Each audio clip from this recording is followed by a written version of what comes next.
Welcome back, chapter 49. Dana, you don't know how much I appreciate your calling me every day, Norrell said into the phone. I'm so excited. I don't think I was this jumpy when I got close to my due date with Brittany. Have you talked to Cece? Yes, she's still under the weather, but she's hanging in there. Did she say if she'll be at the partners meeting? She says she don't know. She's afraid she'll pass on whatever bug she has to you, which can get complicated if the baby comes. That's sweet. I'll call her later. So how's Vic handling the suspense? He's trying to hide it, but he's just as anxious as I am. Not just for the baby, but to see what happens with the mother. Again, Norrell experienced that queasy feeling that Vic knew more than he admitted to. And he do. It had haunted her ever since that day last week when he told her the baby was a girl. And again, she pushed it away. That's what we always do. Norrell, I can't tell you how happy I am for you two. For a while there, I was awfully worried. I think your problem was worse than you let on. It didn't get pretty hairy for a while. It did get pretty hairy for a while there last summer, Norrell admitted. But you hung in there, and now look what's happening in just 8 or 9 months. Better days are coming for you and Norrell. Coming for you, Norrell. Yes, I just pray everything will work out. Think positive. When Norrell took a break to have lunch and she pondered the sharp turn her life had taken since last summer, when she and Vic barely talked to each other or touched each other, less than a year ago, she wondered if her marriage would survive, and now she and Vic were better than ever. This wasn't the first time her life had changed directions because of Vic. He entered her life after her mother died and brightened her world. He hadn't abandoned her when infertility darkened her outlook again. Instead, he got his lawyer to look for a woman with an unwanted pregnancy, just so her dreams could come true. Vic really loved her. Look at how much money he spent. Not that she knew exactly how much it came to, but it had to be substantial. She frowned. She wished Vic had shared more information with her about the birth mother. She couldn't help thinking his vagueness was deliberate. Deliberate, yeah. As she poured iced tea into a tall cooler filled with ice cubes, she thought about Dana's comment about everything turning around in her marriage in the space of 8 or 9 months, and the thought hit her like a heavyweight champion's fist. The baby she waited for so anxiously right now had been conceived at the same time as her lowest moment with Vic. Is that a clue? Just before their marriage turned around, largely because he stopped complaining about her work schedule. That, paired with his remarks of last week, made her more suspicious than ever. Exactly how had Vic managed to connect with this birth mother? Oh, she putting one and one together makes two. She broached the subject as she served him breakfast the next morning. Vic, tell me all about how you arranged for us to get the baby.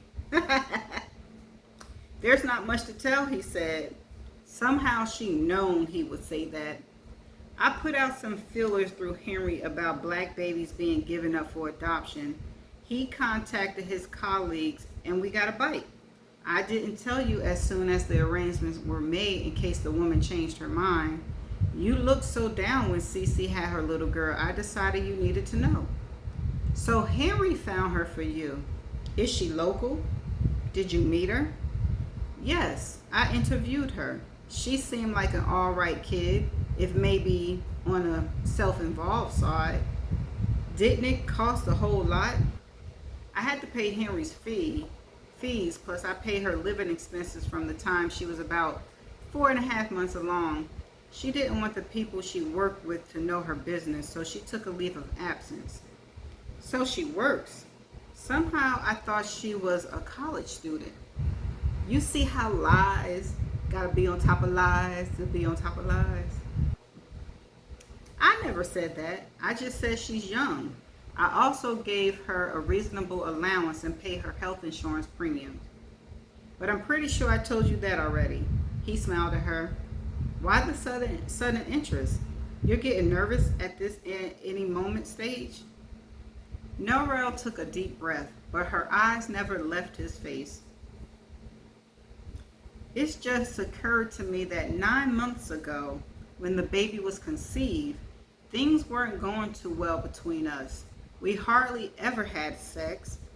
I thought that maybe you went out and got some woman pregnant and were trying to pawn off your baby as belonging to some poor, unfortunate stranger. Oh! She hit that mark, didn't she? Oh, watch his face, honey. Watch his face. She saw the guilt flash in his eyes. Ooh. Gone in an instant, but it told her what she had feared in her heart of hearts for the last week. My God, she whispered, you did it, didn't you? I didn't want to tell you. Oh, Norel figured it out on her own. Ah!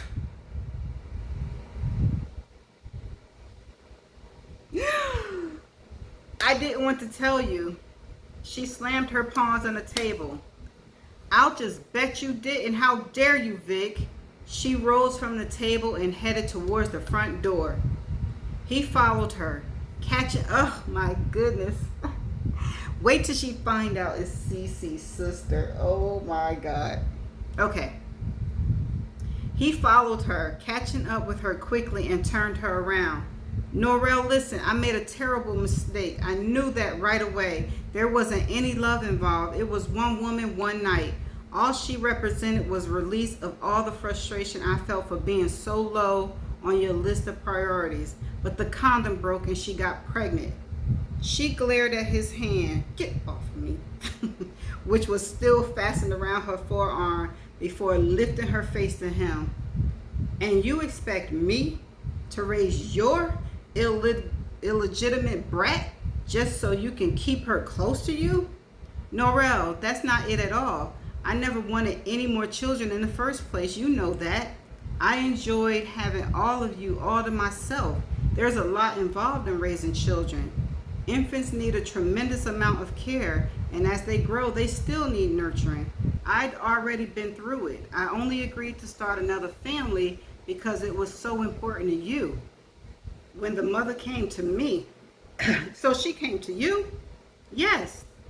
I made the suggestion that she let you and me adopt the baby, and I got Henry involved to draw up the contract and explain them to her. I wanted an intermediary so I wouldn't have to deal with her directly. I just felt awful when she told me she didn't learn she was pregnant until after it was too late to abort. And then it occurred to me that maybe I had a blessing instead of a curse. I thought that if I could get the mother to cooperate, you and I could adopt the baby. What a marvelous stroke of luck, she said sarcastically. Listen, Norel, I know this woman's type. She would have aborted without giving it a second thought if she'd known in time, and I never would have known about it. But because it was too late for that, you and I will have a child. You will have a child, Vic. I have nothing, and she ain't lying. He reached out for her other hand. Norel, he said in that soft tone she knew so well, do you really hate me so much that you would be willing to forego the opportunity to attain the one thing you want more than anything, to be a mother? You might not ever get another chance. You know that most black women keep their babies, even if they're very young teenagers and not really women yet, or the babies are raised by family members, but they stay within a family network. She lowered her head. It hurt. But Vic was right. Black infants available for adoption had to be a rarity. But how could she still feel the same about the baby she waited to hold and love, knowing it had been conceived by her husband from a one-night stand he had with some nameless, faceless woman? She ain't nameless and she ain't faceless. She faced the prospect of being reminded of Vic making love to another woman every time she set eyes on the baby. It might even look just like him. Norrell, he prompted. She raised her head. I don't want to talk to you right now, Vic. Excuse me. She got up, walked into their bedroom, and stood by the crib they brought just yesterday in anticipation of bringing the baby home. Resting her palms lightly on its edges, plastic bag packages of baby supplies and clothing filled the inside. The receipts all remained in the bag. They'd been too superstitious to unpack until they actually had possession of the baby. Still, it didn't take much imagination to picture a sleeping infant lying in the crib. Her chest moved up and down as she slept. Sadness washed over Norrell like a shower spray. These last weeks, she spent a lot of time imagining all the wonderful things she and her little girl would do together in the future. Having matching mother and daughter outfits, bake Christmas cookies, paint Easter eggs, and that was just the beginning. Now, because of Vic, it might not ever come true. She felt betrayed, and not only by him. How could fate do this to her? Having been promised a baby and then finding out it came to be because of her husband's infidelity was just as cruel as offering a destitute person $10,000 and then snatching it back at the very last minute. Oh, that is deep. Vic had entered the room and stood close behind her. Are you all right? He asked. She stared at the window straight ahead. No, Vic, I'm not. My heart is broken.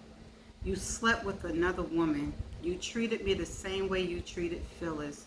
I guess once a cheater, always a cheater. That's not fair, Norrell. Do you think I would have even told you about my affairs if I had any intentions of repeating that behavior? When you and I met, Phyllis and I were divorced. I opened up to you, confided in you about my past. It's low for you to use that against me. I can do any damn thing I want, Vic. And right now, I don't want to talk to you. I don't want to look at you. I wish you'd just go on to work and leave me alone. She choked on her last words and raised her hand to wipe away angry tears from her eyes. The ringing telephone broke into the tension. Vic crossed the room to pick up the bedside extension. Hello, he said briskly. Vic, it's Henry. Mitchie just called me from the hospital. Her labor has started. They're admitting her. And that's the end of chapter 49. Whoa, can I say whoa? OMG. Norrell figured it out on her own. Her intuition and her gut feeling wasn't letting her not think about it, and just because she wanted a baby. Oh, and Vic fessed up. He didn't try to lie. But damn, that's messed up. Norrell figured it out. Now, she in a tough situation. She want a baby desperately, but she don't think that she can deal with the fact that the baby is going to be Vic's that they will be possibly raising. Is she going to do it? Wow, this is going to mess with her mentally so bad. I noticed they didn't mention her drinking, but this could cause her to drink again, start drinking again. And then when she find out who the woman is, oh, this is so heartbreaking. That's all I got. I'm glad that the secret is out. Part of the secret is out. And Norrell figured it out herself. That Vic confessed, owned up to it. And the fact that when she said, once a cheater is always a cheater. Wow. Just wow. Okay. That's all I got. I'm going to see you in the next chapter. We got just how many chapters left? 50, 51, 52. We got 4 chapters left, y'all, of this book. Let's see how it ends. Peace out.